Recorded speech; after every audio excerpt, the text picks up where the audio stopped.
Bismillahirrahmanirrahim. Alhamdulillah. Wassalatu wassalamu ala rasulillah wa ala alihi wa ashabihi wa mawala wa man ittaba'ahu ila yaumi la nihayatalah. Amma ba'd. Ikhwani wa akhwati fid din, hadirin wal hadirat, rahimani wa rahimakumullah. Kita lanjutkan pembacaan kita dari surah Maryam, yang mana pada malam hari ini kita masuk pada ayat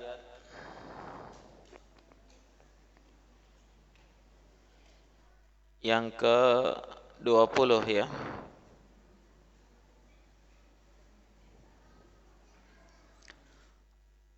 Allah Subhanahu wa taala berfirman, A'udzu billahi minasy syaithanir rajim. Qalat anna yakunu li ghulamun wa lam yamsasni basharun wa lam aku baghiyya.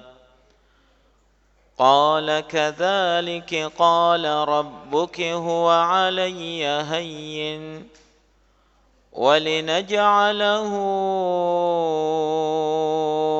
آية للناس ورحمة منا وكان أمرا مقضيا. Allah Subhanahu wa taala berfirman, Qalat, maka Maryam pun berkata, Anna yakunu li ghulam, bagaimana mungkin saya bisa memiliki seorang anak? Walam yamsasni bashar, sementara saya belum pernah disentuh oleh seorang lelaki pun.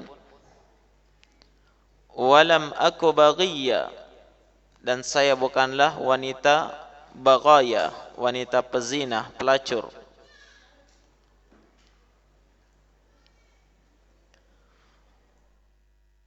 Ucapan ini diucapkan oleh Maryam alaihas salatu wassalam tatkala malaikat Jibril alaihi salatu wassalam menyampaikan berita kepadanya bahwa dia akan melahirkan seorang anak Zakiyah, yang suci. Maka Maryam pun berkata, Anna yakunu li ghulam, bagaimana mungkin saya bisa memiliki seorang anak? Ini bentuk ta'ajub ya.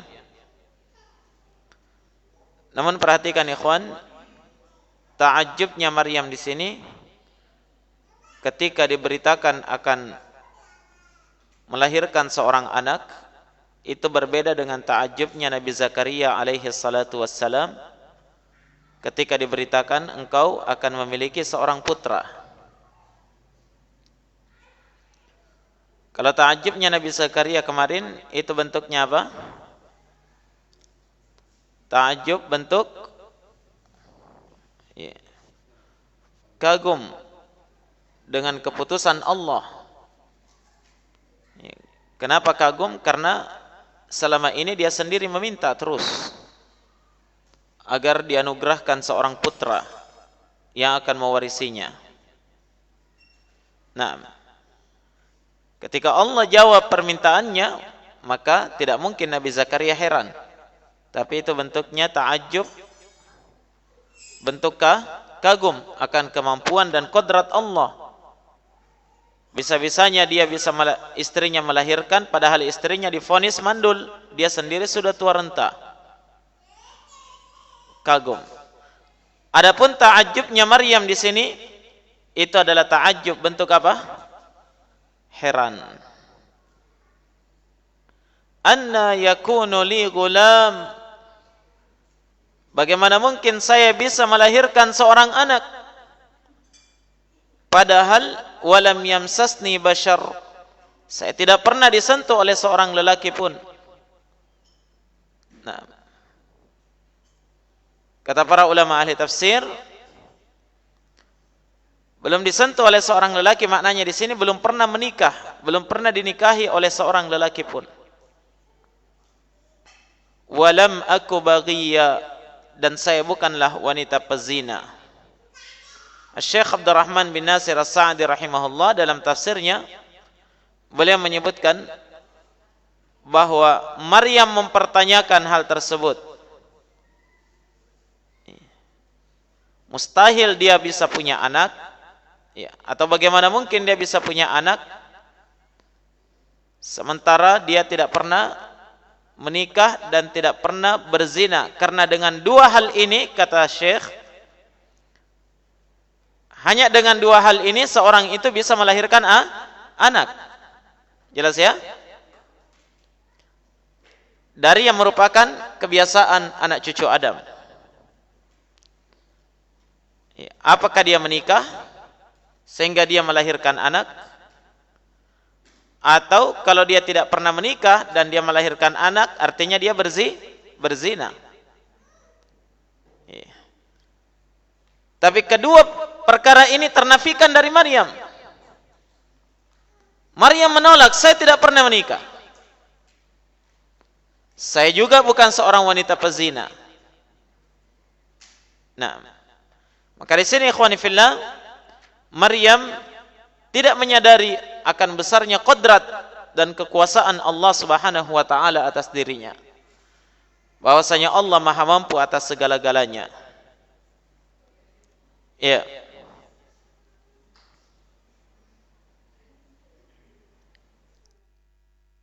Maka malaikat Jibril alaihi salatu wassalam menjawab keheranan dari Maryam. Kata beliau, qala kadzalika qala rabbuki huwa alayya hayyinun. Jibril berkata, demikianlah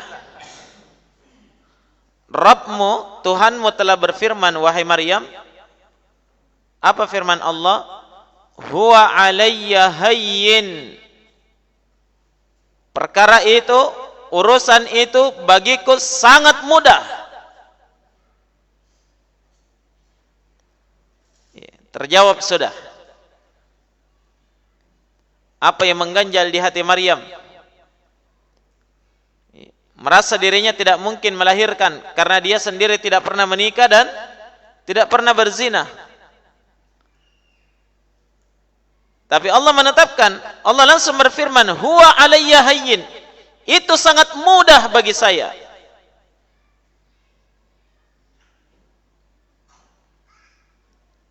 Ketika disampaikan kepada Maryam, lihat seorang wanita yang salihah. Disampaikan kepadanya keputusan Allah, bahwa itu adalah ketentuan Allah, qadrat Allah, kemampuan Allah atas dirimu. Kamu melahirkan tanpa disentuh oleh seorang lelaki pun. Maka Maryam tidak membantah lagi.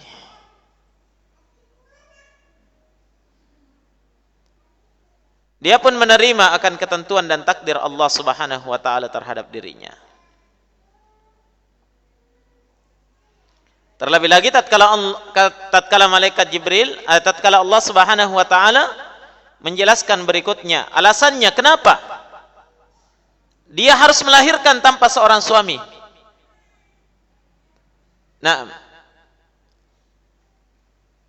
Allah Subhanahu wa taala berfirman, ya, walinaj'alahu ayatan linnas,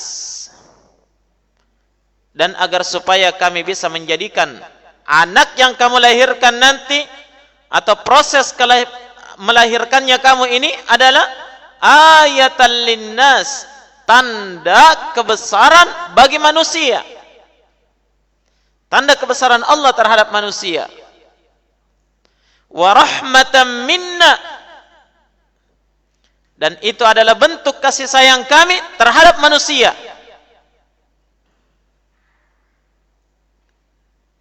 Dari sisi mana? Karena bayi yang kelak engkau lahirkan, wahai Maryam, itu adalah bayi yang akan menjadi seorang nabi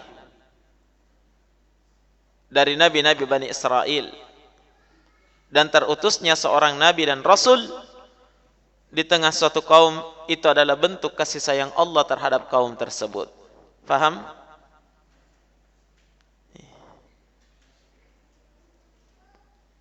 Yang ketiga, Allah tegaskan lagi, wa kana amran maqdiyya, dan sungguh ini adalah perkara yang telah ditentukan, ditetapkan oleh Allah. Titik. Tidak ada lagi bantahan. Tidak ada yang bisa dilakukan oleh Maryam kecuali menerima ketentuan Allah Subhanahu wa ta'ala. Ingat, peristiwa yang terjadi pada diri Maryam ini adalah proses untuk dirinya menggapai kedudukan yang lebih tinggi di sisi Rabb-Nya. Tapi itu adalah awal dari sebuah derita, ujian dan cobaan yang luar biasa yang menimpa seorang wanita yang lemah. Tapi ketika dia mampu untuk lolos dari hal tersebut, nanti kita akan lihat bagaimana beratnya derita yang dirasakan oleh Maryam. Ketika dia mampu lolos daripada derita tersebut, apa balasan Allah terhadap dirinya? Kembali ke pembahasan awal dari hadits Nabi sallallahu alaihi wasallam ketika menyebutkan bahwa ada berapa? Ada 4 wanita penghulu surga atau afdalu nisa'i ahlil jannah. Wanita penduduk surga yang paling afdal, yang paling utama ada 4. Di antaranya adalah beliau, Maryam bintu Imran alaiha salatu wassalam.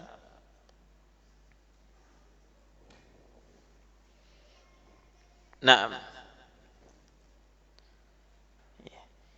jadi ini adalah proses mendapatkan keutamaan yang lebih tinggi di sisi Allah, yang mana sebelumnya dia adalah seorang wanita utama memang. Dalam ayat yang lain Allah sudah sebutkan, ya Maryamu innallaha astafaki wa tahharaki wastafaki ala nisa'il alamin. Wahai Maryam, sungguh Allah telah memilih engkau, menjadikan engkau adalah wanita khusus, wa tahharaki, dan Allah telah mensucikanmu wahai Maryam, wastafaki ala nisa'il alamin, dan Allah telah memilih engkau sebagai wanita satu-satunya terpilih dari seluruh wanita alam semesta.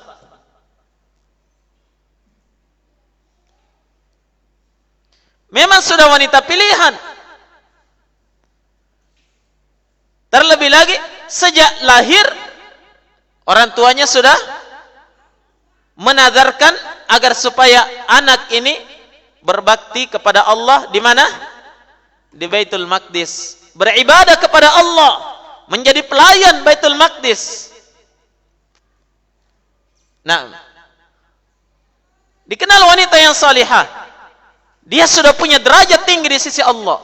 Tapi ketika Allah ingin mengangkat derajatnya lebih tinggi, Allah datangkan cobaan yang lebih berat.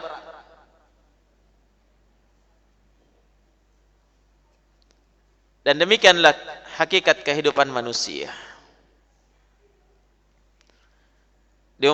Diungkapkan oleh Nabi sallallahu alaihi wa ala alihi wasallam. Nabi bersabda, "Innallaha idza ahabba qauman ibtalahum faman radiya falahu ar-ridha wa man sakhita fa alaihi as-sukht." Sungguh Allah Subhanahu wa taala jika dia mencintai suatu kaum, Allah akan menguji dia, memberikan bala. Siapa yang ridha, maka dia mendapatkan keridhaan Allah. Siapa yang berkeluh kesah terhadap ujian dan cobaan itu, fa'alaihi sukht, maka baginya akan mendapatkan kemurkaan Allah Subhanahu wa taala. Hakikat dari sebuah ujian dan cobaan adalah proses bagi diri seorang hamba menggapai derajat yang lebih tinggi di sisi Allah Subhanahu wa taala jika dia lolos dari ujian dan cobaan itu.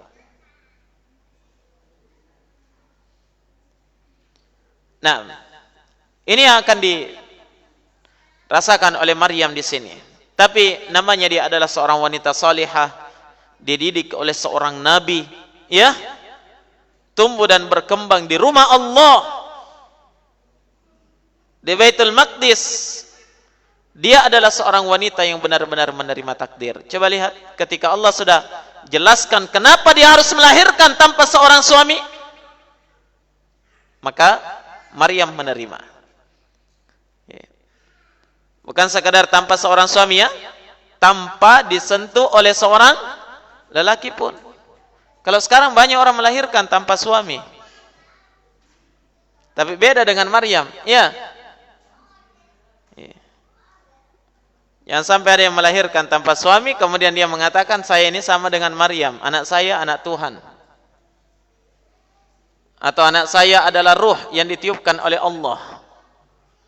Nah, mungkin saja ruh, tapi ditiupkan oleh syaitan ke dalam dirinya dengan syahwat melakukan perzinahan. Nah, dan perhatikan jemaah sekalian, Allah ungkap alasannya di sini.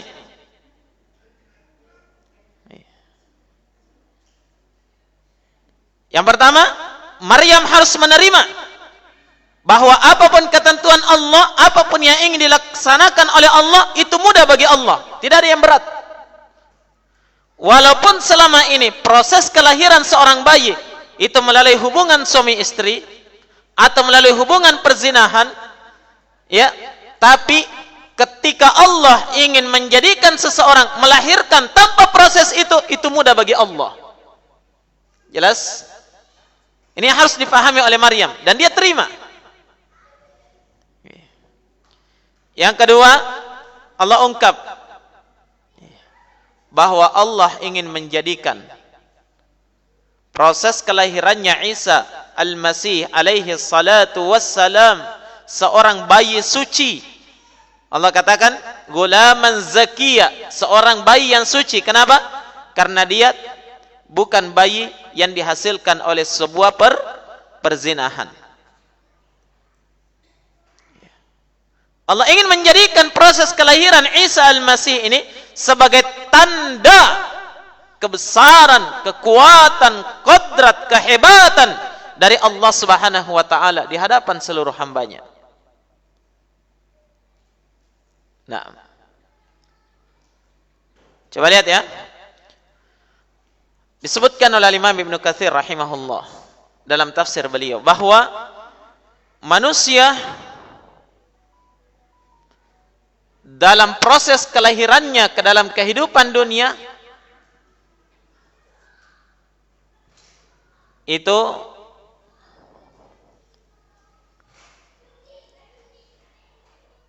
lahir dengan beberapa bentuk atau beberapa proses. Sedikitnya kata beliau ada 4. Ada 4 bentuk proses lahirnya manusia ke permukaan bumi ini. Yang pertama, ada manusia yang lahir tanpa ayah, tanpa ibu. Siapa dia? Adam alaihi salatu wassalam. Tanpa ayah, tanpa ibu. Kedua, ada manusia yang terlahir melalui seorang lelaki tapi tanpa seorang ibu.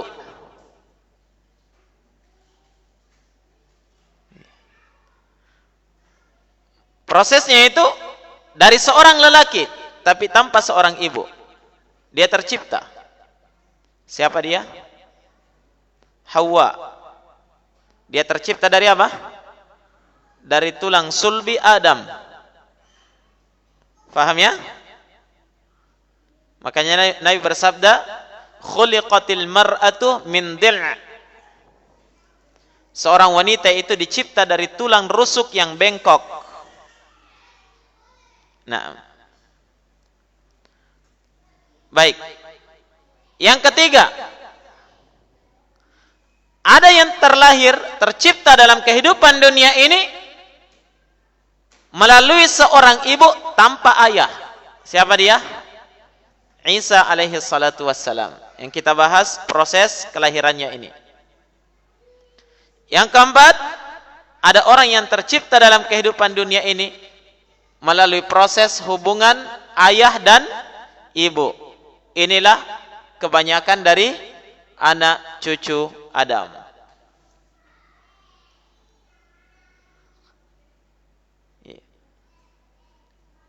Perhatikan ya. Empat proses terciptanya manusia ke dalam kehidupan dunia dengan proses yang berbeda ini, Masya Allah, ini nampak sekali bahwa Allah ingin memperlihatkan kepada manusia betapa besarnya kekuatan, kehebatan, kodrat Allah. Jika Allah menghendaki sesuatu, pasti akan terjadi.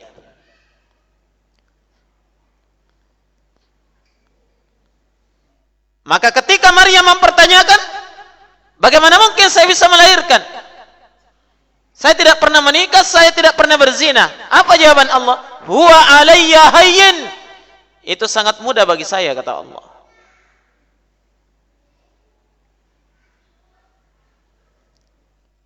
Kami akan menjadikannya sebagai tanda kebesaran Allah di hadapan manusia.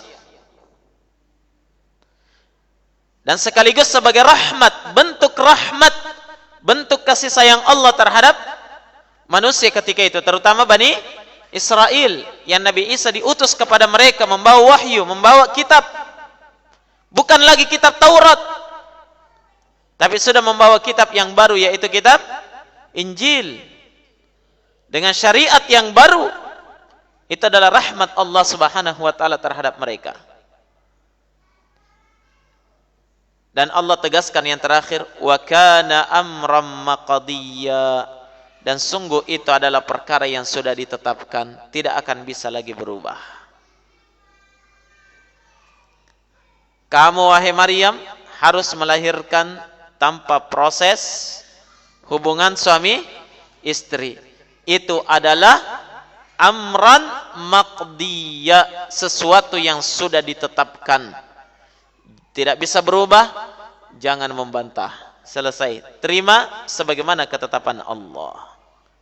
Wanita yang salihah langsung mengatakan apa? Sami'na wa ata'na. Nah, demikianlah wanita yang baik. Dia adalah seorang wanita yang tatkala itu adalah sebuah ketentuan dari Allah, dia terima. Tidak ada keluh kesah, tidak ada bentuk penyesalan. Naam. Karena itu adalah ketentuan Allah. Jibril sudah menyampaikan, ini adalah ketetapan dari Allah Subhanahu wa taala terhadap dirimu.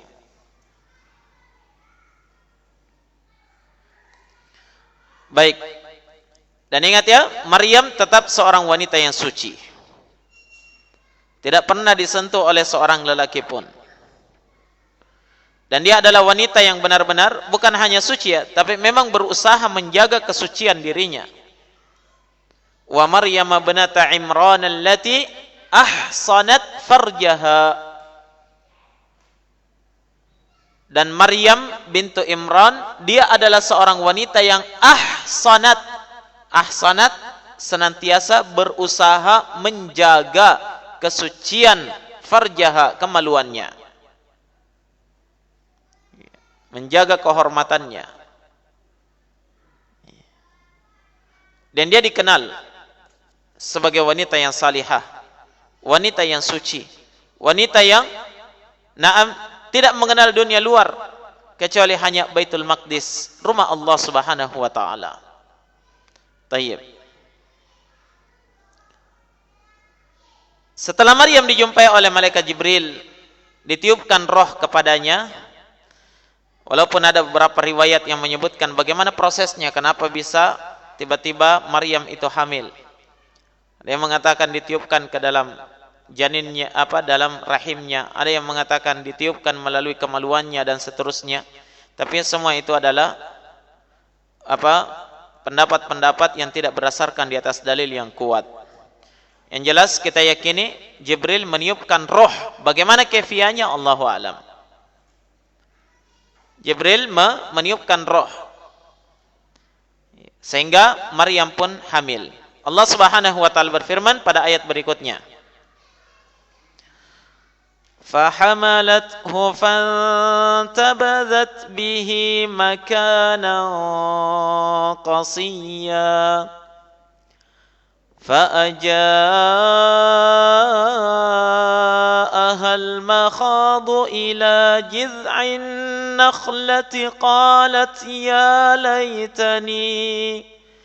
قالت يا ليتني مت قبل هذا وكنت نسيا منسيا فحملته فانتبذت به مكانا قصيا. Kata Allah Subhanahu wa taala, maka Maryam pun menghamilkannya. Siapanya di sini? Isa. Fantabadat bihi makanan qasiyya.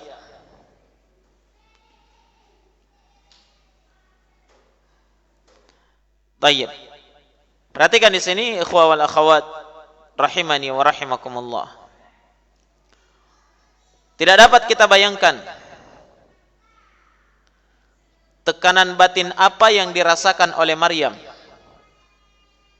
di saat tatkala Allah telah menetapkan dia hamil, dan benar-benar dia hamil.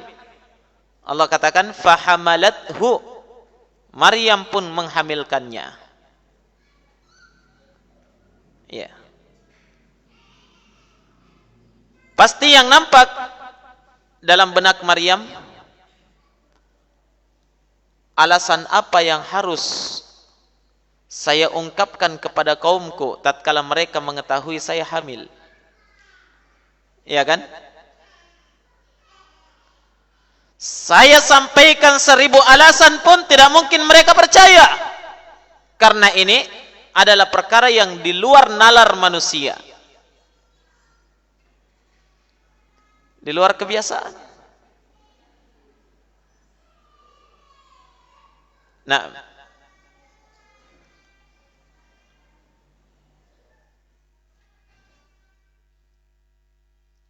kata Imam Ibn Katsir rahimahullah, falamma hamalat bihi daqat zar'an bihi wa lam tadri madza taqulu lin-nas fa innaha ta'lamu anna an-nasa la yusaddiqunaha fima tukhbiruhum bih ghaira annaha afshat sirraha wa dzakarat amraha li ukhtiha imra'ati Zakaria.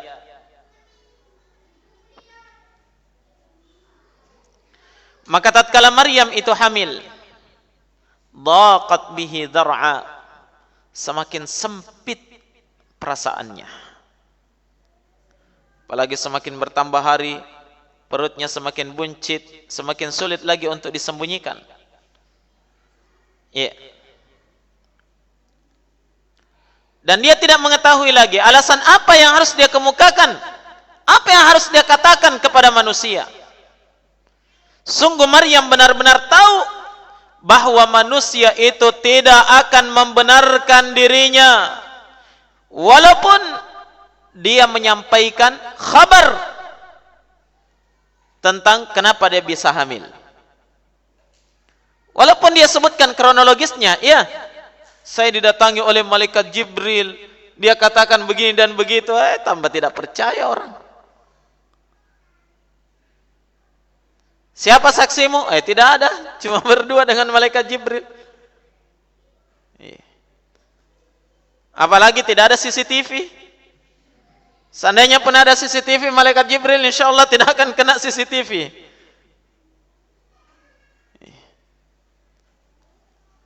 Jadi Maryam sangat sempit perasaannya, kebingungan dia. Coba perhatikan jamaah sekalian, betapa beratnya, sulitnya perasaan dia di saat itu. Ditambah lagi harus dia tanggung seorang diri.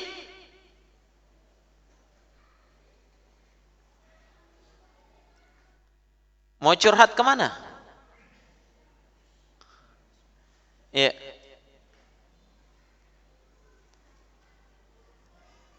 Berat. Inilah awal dari ujian yang sangat berat itu. Nah, kata Ibnu Katsir rahimahullah, ghaira annaha, hanya saja, ternyata Maryam masih punya satu orang. Hanya saja Maryam ini menyampaikan rahasia tersebut, bahwa dia hamil, dan kenapa dia bisa hamil, dia ceritakan kepada siapa? Kepada ukhtiha, saudarinya. Dia adalah Imra'atu Zakaria, istri dari Nabi Zakaria. Ini dalam satu pendapat.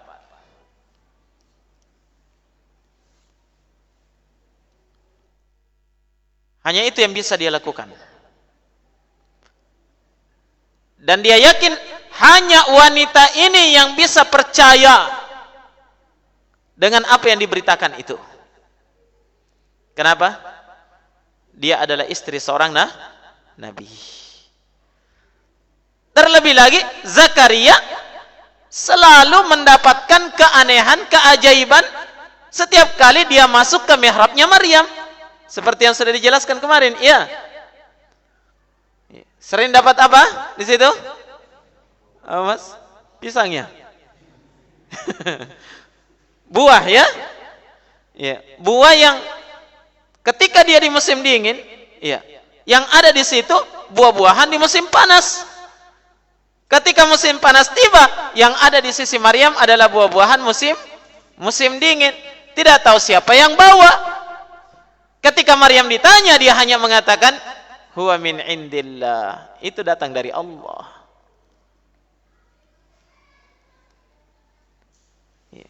Ketika diberitakan bahwa dia hamil, kronologisnya seperti ini, didatangi oleh Jibril, dia mengatakan begini dan begitu, pasti Zakaria akan percaya. Tapi kalau orang lain, kira-kira apa yang akan dikatakan oleh masyarakat sekitar? Belum ada netizen.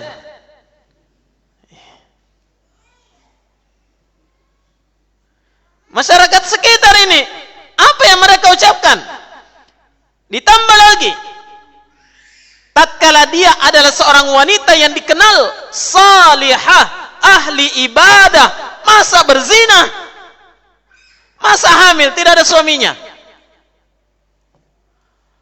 Berat.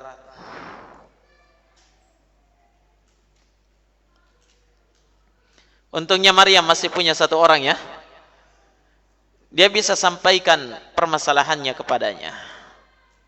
Wanita yang diyakini pasti akan percaya dengan apa yang dia sampaikan. Demikianlah jamaah, ketika Allah mencintai seseorang, Allah pasti akan memberikan ujian yang sangat berat kepadanya. Kalau orang sekarang pasti dicari, langsung cari pas sampo siri. Iya. Tapi Maryam tetap tegar. Walaupun pada akhirnya nanti hampir saja dia tidak lolos dari ujian ini. Karena beratnya. Nah, tapi di awal ini dia masih mampu untuk tegar. Apalagi ketika sudah tersebar di tengah masyarakat, "Oi Maryam, wanita salihah, penjaga Baitul Maqdis, hamil, tidak ada suaminya. Belum lagi mendengarkan cercaan dari wanita-wanita yang memang terkadang tidak senang terhadap kebaikan. Ya, gosip sudah berjalan. Yang suka adu domba sudah dapat proyek besar. Bagaimana bisa menjatuhkan Maryam? Nah, di saat tatkala Maryam mendapatkan tekanan mental yang sangat berat ini, kata Allah, fantabadat bihi makanan qasiyya. Maryam mengambil tempat yang jauh, tinggalkan kampungnya. Seorang wanita lemah, menanggung beban mental yang sangat berat, dalam keadaan hamil, berjalan begitu jauh, mencari tempat yang aman, tidak mau mendengarkan ucapan-ucapan netizen.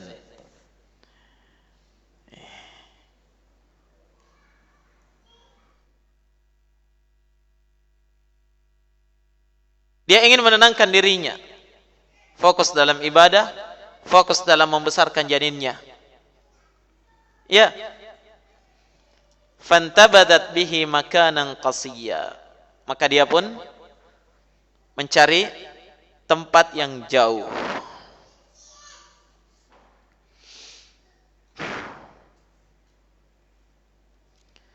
Subhanallah, ini luar biasa ya.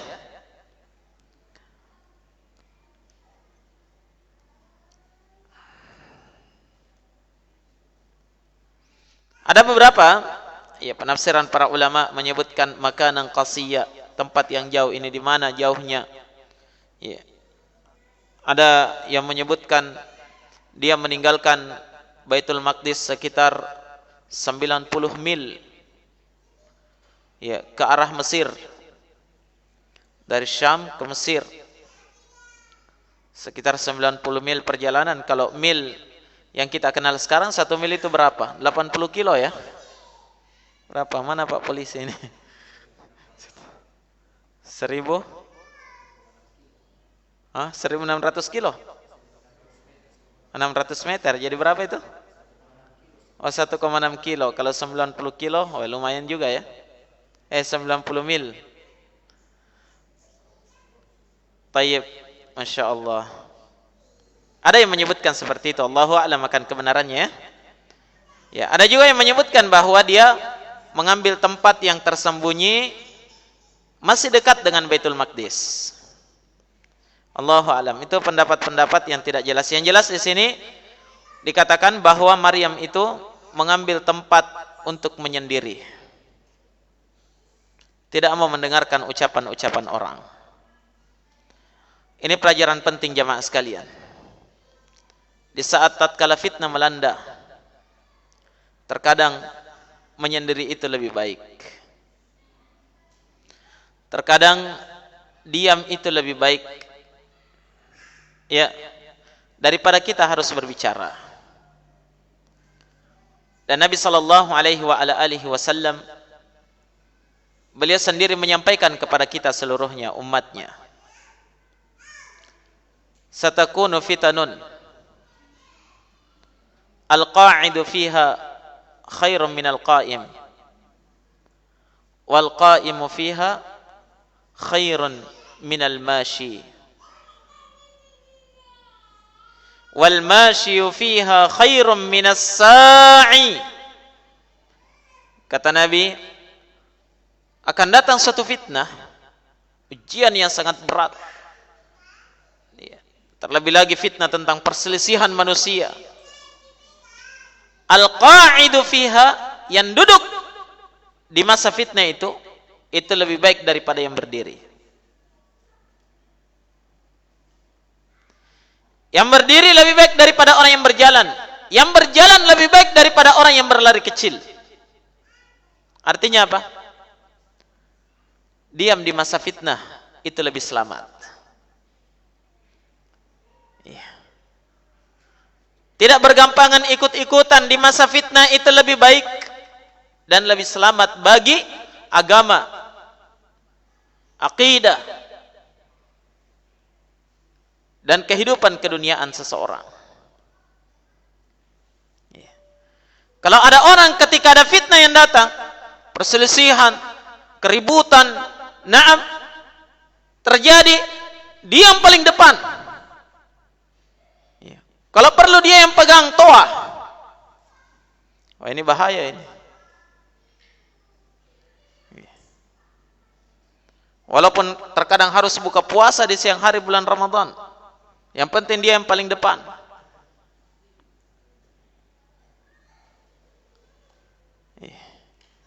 Ingat ya, kalau terjadi fitnah, ingat kata Nabi,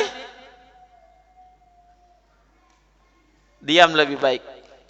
Kalau bisa menyendiri, menghindar lebih baik daripada harus nimbrung di dalam fitnah itu. Maryam ketika fitnah melanda dirinya, dia mencari tempat yang jauh. Tidak mendengarkan ucapan orang. Ya, tidak peduli dengan anggapan orang terhadap dirinya.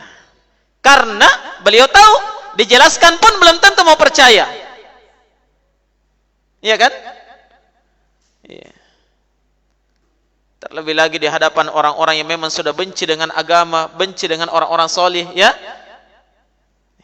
Semakin dijelaskan, semakin tertawai kita. Maka diam lebih baik, tinggalkan lebih baik. Ini yang ditempuh oleh Maryam alaiha salatu wassalam. Benar-benar seorang wanita yang bijaksana.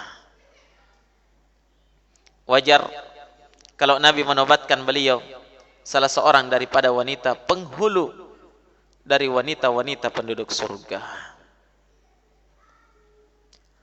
Baik, saya kira cukup dulu ikhwan.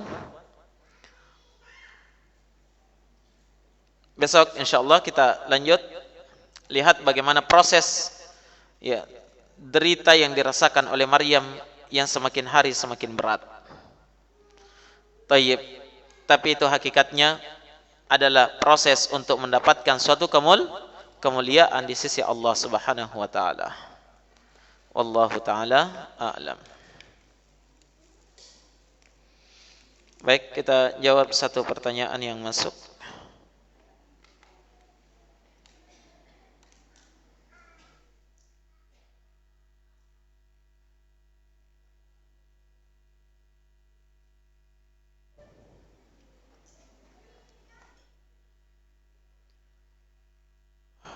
Penanya berkata, Assalamualaikum warahmatullahi wabarakatuh. Waalaikumsalam warahmatullahi wabarakatuh.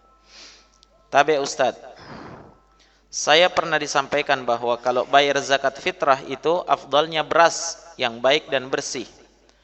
Bukan afdalnya ya, harusnya.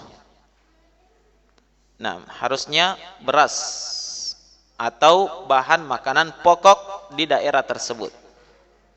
Bukan dengan dana. Ya. Jika seandainya saya guru ngaji yang banyak santrinya dan semua santri bayar zakat fitrah sama saya dengan beras, maka apakah saya boleh menjual beras tersebut? Oh, berapa ton ini? Apakah saya boleh menjual beras tersebut separuh untuk membeli lauk pauk? Karena beras kalau tidak lama tidak habis. Maksudnya mungkin kalau lama tidak habis akan rusak, cecokang, berulat. Oh, ini ada bahasa Inggrisnya ini.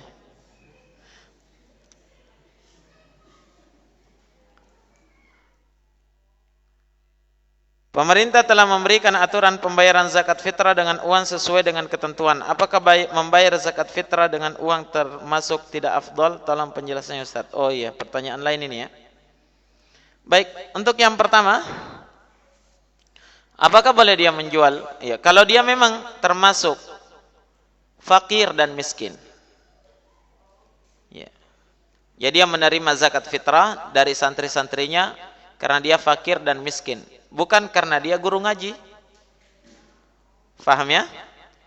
Karena guru ngaji itu ya, tidak termasuk orang yang berhak menerima zakat.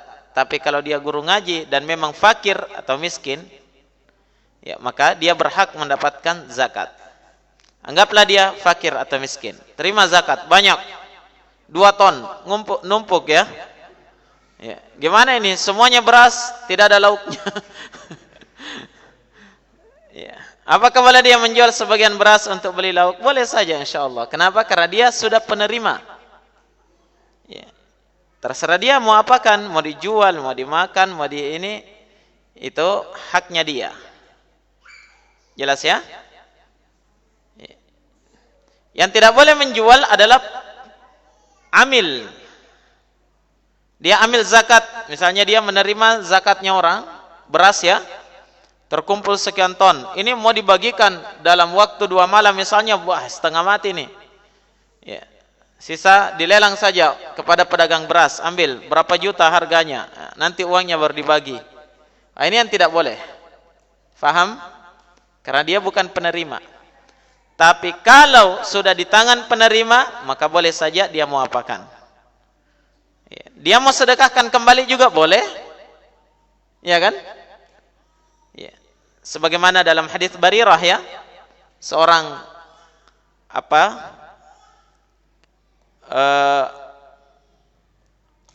kalau tidak salah budaknya Nabi Sallallahu Alaihi Wasallam, budaknya Aisyah itu, namanya Barirah. Nah, dia miskin ya, budak. Suatu ketika diberikan sedekah kepada Barirah. Kalau tidak salah susu ya. Ketika Nabi datang, Nabi juga minum susu itu. Sampaikan oleh Aisyah, "Ya Rasulullah, hadhihi sadaqah li Barirah." Wahai Rasulullah, ini susu sedekah untuk Barirah. Nabi kan tidak boleh makan sedekah ya. Apa kata Nabi? Hiya laha sadaqah walana hadiyah. Ini adalah sedekah untuk Barirah, dan untuk kita adalah hadiah. Hadiah dari mana? Hadiah dari si Barirah ini. Barirah menghadiahkan ke kita. Artinya apa? Si miskin ini ketika dia sudah menerima sedekah, menerima zakat, itu terserah dia. Dia bisa hadiahkan ke orang. Faham ya? Ya, walaupun jarang seperti itu sekarang mau terjadi. Seandainya bisa dia semua yang punya. Seperti itu ya. Jadi dia boleh hadiahkan, dia juga boleh gunakan berzakat kembali. Ya. Contohnya misalnya dia orang yang miskin, tidak punya harta untuk bisa dia gunakan untuk berzakat di malam Lebaran ya, di malam Idul Fitri, karena miskinnya dia. Ya. Tapi sebelum malam Idul Fitri dia dapatkan banyak sekali banyak sekali zakat fitri untuk dia, disalurkan ke dia. Apakah boleh beras ini dia gunakan kembali untuk mengeluarkan zakat? Jawabannya boleh. Karena ketika itu dia mampu, bahkan wajib. Sebelumnya dia tidak wajib karena tidak punya. Tapi ketika dia sudah punya, wajib. Bahkan pagi hari sebelum sholat, itu wajib dia keluarkan. Wajib dia keluarkan zakatnya. Bisa difahami, ikhwan? Baik. Apalagi kalau dikhawatirkan mau cecokan. Itu tidak apa-apa, dijual sebagian, ditabung duitnya, nanti dipakai beli beras lagi, karena uang itu tidak ada yang cecokang. Pemerintah telah memberikan aturan pembayaran zakat fitrah dengan uang sesuai dengan ketentuan. Apakah membayar zakat fitrah dengan uang termasuk tidak afdal? Tolong penjelasannya Ustaz. Bukan cuma tidak afdal, tidak boleh. Nah, kenapa? Karena di zaman Nabi, di dalam Al-Quran dan dalam hadits Nabi Sallallahu Alaihi Wasallam yang diperintahkan adalah mengeluarkan zakat berupa apa? Bahan makanan. Ya. Itu konteksnya, bahan makanan. Oleh karena itu, yang benarnya dalam masalah ini, yang wajib dikeluarkan dalam zakat fitri adalah bahan makanan. Di zaman Nabi yang dikeluarkan apa? Sa'un minat tamr. Ya, begitu ya. 1 sa' kurma, gandum, ya, dikeluarkan ketika itu. Nah, kalau kita apa? Bahan makanan pokoknya beras. Walaupun ada juga kurma, tapi cuma dipakai buka saja. Bukan makanan pokok kita di Indonesia. Makanya ya kita beras, yang dikeluarkan beras. Kalau di kampung antum makanan pokoknya ubi, ya keluarkan ubi. Kan begitu ya? Apa namanya itu? Sagu ya. Kalau sagu, keluarkan sagu. Kalau itu makanan apa? Bahan makanan pokok di daerah tersebut. Nah, sagu ya, bukan jepa. Jangan jepanya yang dikeluarkan, karena itu sudah bentuk makanannya, tapi bahan makanannya. Nah, yang dikeluarkan. Kemudian, ya perhatikan ya, di zaman Nabi SAW dikatakan di malam Lebaran mereka mengeluarkan kurma, gandum. Ya. Nah. Ada yang menyebutkan juga satu riwayat kismis, zabib. Itu makanan pokok mereka. Tidak ada riwayat yang mengatakan Nabi dan para sahabatnya mengeluarkan uang dinar dan dirham. Padahal mata uang ada di zaman Nabi. Iya kan? Ya. Kalau alasan orang mengatakan, itu kan itu zaman kuno, ya kan? Kita ini uangnya saja sudah elektronik. Ya. Mobile banking, transfer saja. Ya. Orang fakirnya rata-rata punya rekeningnya. Seperti itu. Iya. Kalau dengan alasan itu tidak diterima, kenapa? Di zaman Nabi ada mata uang. Sebagaimana kita ada mata uang. Tapi yang dikeluarkan di zaman Nabi adalah bahan makanan, bukan mata uang. Iya. Maka dari itu, yang harus dikeluarkan adalah apa? Bahan makanan, bukan mata uang. Wallahu a'lam.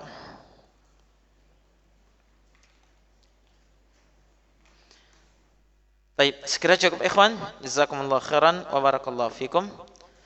Subhanakallahumma bihamdik, asyhadu an la ilaha illa anta astaghfiruka. Tafadhalu hafizakumullah.